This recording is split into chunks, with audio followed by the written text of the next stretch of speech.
mbokki Sénégal nuyu naa leen kenn ku nekk ci turam ak santam nag tey ñi ngi fi nga xamante ni mooy Actu SN 24 au cœur de l'actualité ñëwal nag waxtaan ak yéen ñi nga xamante ni yéen suñu internautes yi ñuy suivre ci Facebook suñuy suivre ci fi nga xamante ni mooy Twitter LinkedIn ci site bi ci suñu télévision bi ñu ngi leen di dal di nuyu kenn ku nekk turam ak santam. léegi ñëw nag ci topp ak yéen li nga xamante ni moo gën a am solo ci réewum Sénégal mbokk yi muy actualité politique ak analyse et commentaire danaa ñëw yéen di leen firil li nga xamante ni moom moo war a xew ci juróomi at yi waaye nag mbokk yi loolu laata ñu koy ñaari def nag dañuy njëkkee ci rek ci actualité bi gën a fës réewum Sénégal bi mooy démb njiiti réew mi président Macky Sall recevoir na ñi nga xam ne association des imams ak oulémas bu Sénégal foofu nag danañ ciy dugg tey bu ñu paree nag mbokk yi ñëw fi nga xamante ni mooy li xew Médina Bamba Fall li mu def li nga xamante ni wax na ko ci Khalifa Babacar Sall bi mu wax ne moo gagné ci Dakar 80% suñu paree ñi ñëw fi nga xamante ni mooy défaite bi coalition Benno Bokk Yaakaar bi di am benn yéeg ak wàcc njiiti réew mi am lu mu ciy wax beneen bi bu ñëwee ñu ñëw ci li nga xamante rek moo lëmbal àdduna bi mooy góoru loi homosexualité bi góor jigéen bi loi bi buñ paree ci loolu ne mbokk ñi ñëw ci li nga xamante rek mooy résultat yi liste victorieuse ci 19 communes de ñëw nag ci ville de Dakar bi te na xumu dagan mbokk yi njëkkee ci li nga xamante ni mooy njiiti réew mi président de la République dajale na ñi nga xamante ñooy imam yi association des imams et ouléma bu Sénégal lan moo tax njiiti réew mi li bu ñu dégloo discours njiiti réew mi président de la République ndeysaan mu ngi gëmal ne lii nit ñi di waxtaanee mbokk yi mooy coalition Benno Bokk Yaakaar perte toute majorité bi Macky Sall moo ko wax. léegi nag lay laaj bi mooy lan moo tax njiiti réew mi nag ba nga xamante ay imam dal di ñëw ci foofu mu leen may audience rencontre bi nag yaatoo na loolu wax na ci ñaari point mooy d'abord Macky Sall bañ na défaite bi nga xamante ñi ngi koy wax ne ko. am na ko coalition Benno Bokk Yaakaar njiiti réew mi non moom pertu nee na beneen bi mooy ci loi góor jigéen boobu li mu ci dal di wax moom njiiti réew mi loolu métti na ko trop parce que ñi nga xamante ni ñoo imaam yi te bokk na ñu ci toog yéene dal di wax ne daal ne Macky Sall pénalisé def loi bi mu nekk crime jàll na ci assemblée nationale ñu jël ko yóbbu ko ci poubelle bi loolu nag métti na ba tey lu tax njiiti réew mi ki ngi mel ni njiiti réew président Macky Sall nekk ci insister ko yéen oustaz yi yéen ngeen insister ci lool ne loi bi daal nañ ko daal di criminaliser te ku ne xam ne luy crime moom crime la rek mu ngi mel ni viol la crime la loi bi nañ def ko criminaliser Macky Sall ne loolu daal jaaxal na ko trop lu tax daal ñenn ci imam yi rek di ci waxtaan mbokk yi loolu moo gën a nekk li nga xamante moo gën a fës ci actualité Actu SN 24 au cœur de l'actualité bu ñu jógee ba ci léegi rek Macky Sall ñëwaat na ci victoire bi nag léegi nag man ne dafa am lu ma koy dal di baaxee mooy njiiti réew mi di président Macky Sall man may wax ak yow ci li may wax ak yow ci lu ndaw la dama bëgg nga nangu défaite bi maanaam défaite bi Dakar li nga joxe alal ci biir Dakar nga financé ko samp borom Dakar lu ne dégg nañ ko fi programme bi nga fi def mobilisation bi nga fi def campagne bi nga fi def xaalis bi nga fi ëmb jël sa coordonnateur national Amadou Ba bi ñu yaakaar na sax peut-être da nga ko def poste yow Macky Sall moom ngay waajal bu def ko poste premier ministre boo ko def poste premier ministre nit ñi bettuñu puisque souvent gis nañu Macky Sall nag yow nit ñi lu ñu waxtaanee yow rek bu xëyee doo def loolu mais bi mayen ñi nga def Amadou Ba suñu poste premier ministre bu ko defee ñu ni suñu calcul politique du ñu daal di nax mais gis nañ ne coordinateur national bi ci Dakar dafa dal di perte Benno Bokk Yaakaar bi dafa perte mooy sa waa ji Abdoulaye Diouf Sarr ki nga xamante yaa ko jox ministre de la santé et de l'action sociale Sénégal yi dañ ko mere rawatina département bu werte na 19 communes de Dakar yi dañ mere Abdoulaye Diouf Sarr loolu moom nga xëy ba nga noté ko ci léegi nag yow yaay xool nooy defee sa remaniement du gouvernement bi da nga perte Dakar da nga ko perte et défaite bi nag doo ko nangu yaa ngi wax ne ci njiitu réew mi ci sa rencontre bi yaa ngi wax ne 80% moom nga dal di gagné ba tey coalition Benno Bokk Yaakaar mu ngi yore majorité bi yaa ngi wax ne voilà parce que la majorité qui m'a élu n'a pas changé et j'en remercie Dieu oui bu la neexee nga sant yàlla suñu borom nga waxaat ne sur les 46 départements on a gagné entre 36 et 37 est-ce que mënu leen wax ñaata ngeen gagné ci département bi rek ngeen dal di fixé département yi ngeen gagné parce que coalition c'est les communications bu Benno Bokk Yaakaar ñëwoon wax ay 39 tey njiiti réew mi di wax ay 36 37 nangu leen defet bi rek Dakar daal gagné na leen Yewwi Askan bi gagné na Dakar te ku gagné Dakar gagné fi nga xamante ni mooy Ziguinchor gagné Thiès mbokk yi gagné nga majorité bi moom àll ba moom politique guñ foofu beneen bi bu ñu jógee ci activité bi nga xamante ni mooy li ma laa dund bi rek tey nag njiiti réew mi dama bëgg maanaam mu comprendre na Benno Bokk Yaakaar dafa échoué fi nga xamante ni mooy Dakar Yewwi Askan bi moom gagné na la ci élection locale yi nga préparé législative yi mbokk yi bu ñu jógee ci loolu li nga xamante ni rek dañuy ñëwaat ci gagné bi day gën di yaatu nag parce que bu ñëwee ci victoire liste victorieuse bi ñuy wax ne benn bokk yaakaar bi Yewwi Askan bi gagné parce que xam nga lu yéem nit ñi te loolu foo ñu rappelé ko waat ko ñitti réew mi président Macky Sall gis nañ ne li baat sa 19 maires yi sa 19 yi nga xam ne def nga leen tête de liste bu coalition benn bokk yaakaar fii di Dakar man Elman maa koy décortiquer yow ñitti réew mi gis nañ ne li ngi leen jox ci koppar yu leen permettre ñi campagne Mumbaay def seeni caravane amul ci 19 tête de liste yi bu coalition Yewwi Askan bi loolu mo bee ba nga nangu ko Abdoulaye Diouf Sarr bi nekk tête de liste bu coalition benn bokk yaakaar ville de Dakar koppar yi mu amee matériel bi mu amee ak presse bi mobilisé ci ginnaawam bul fàtte loolu parce que Abdoulaye Diouf Sarr su saqate sax presse bi publié ko journaux yëpp presse écrite radio télévision Abdoulaye Diouf Sarr rek la mu doon seen candidat maa ko wax ba tax ne njiitu réew mi foo nga nangu defet bi nag ba gis nañ ne résultat yi nga xamante ni nag bu mu amee ci ville de Dakar bi dafa compliqué nag Dakar nag ku perte Dakar perte Sénégal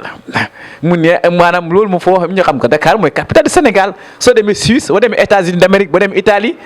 dañuy Dakar daal mooy capitale du Sénégal léegi ku gañe Dakar kay gañe nga réew mi 80% la Khalifa Sall am fii Bamba Fall moo ko wax Bamba Fall moo ne Khalifa Sall a gagné 80% ci Dakar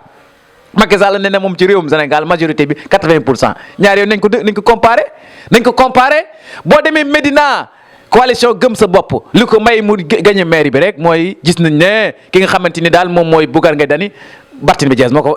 Bamba Fall moo ko fa nekkal Bamba Fall bu ko Yewwi Askan bi jiite woon foofu bu ko jiite loon ni mu gagné ko moom borom Médina nga ñëw Parcelles Assainies xoolal ma Parcelles Assainies rek alal juñ fa xëpp pouvoir bi confiance bi nga xamante Moussa Sy président conseil d'administration pour autonome de Dakar yaa ko fal yow Macky Sall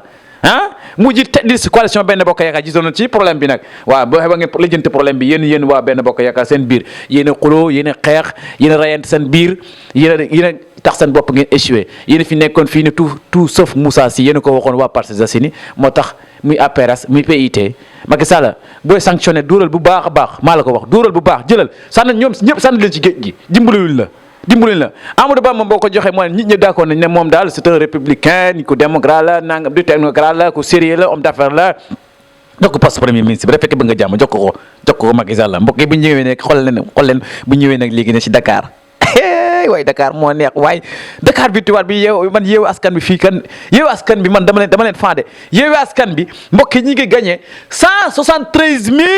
628 voix 173 628 voix benn Yewwi Askan bi amuñ xaalis joxuñ leen xaalis seen maire yi man xam naa ne 19 maire tête de liste coalition Yewwi Askan yi fi newoon yépp amu leen xaalis waaye li ngeen def ba am 173 628 voix raw Wade bi nekkoon maire sortant dégg ngeen raw Doudou Wade bi nga xamante ni Ablaye Wade ko yónni raw Pape Diop bi nga xamante ni moom yàgg na fi mos na nekk maire Dakar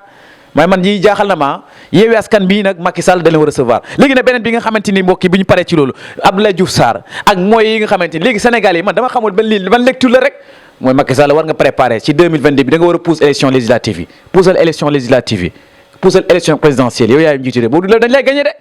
man na bëgg naa nga yàgg fi lool man El Hadj journaliste bëgg naa nga yàgg fi bu dul loolu ñoom Pape Alé Niang dañ kontaan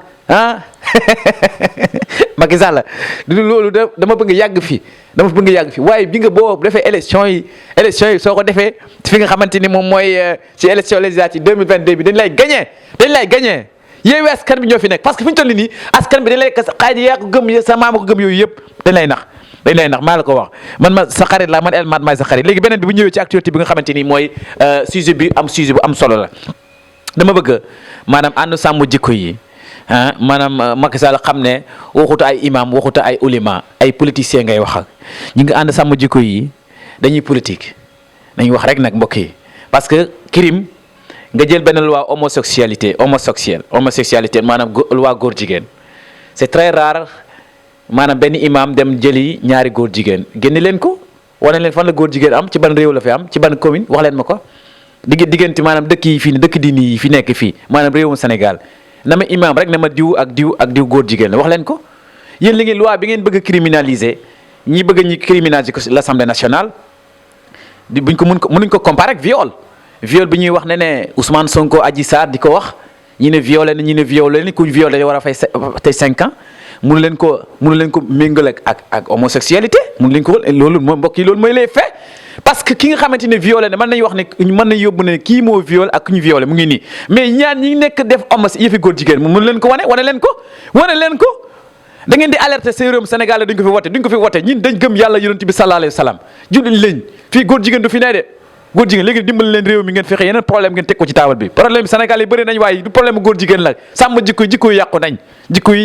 nit ñi léegi lii lu wax lu dëgg wax lu du dëgg moo leen gën a wax lu du dëgg nañ ci wax ngeen seen conférence yi Macky Sall na sono ngeen assemblée nationale maa ko wax war ngeen dem ci yeneen activité réew mi dañ jóge ci crise économique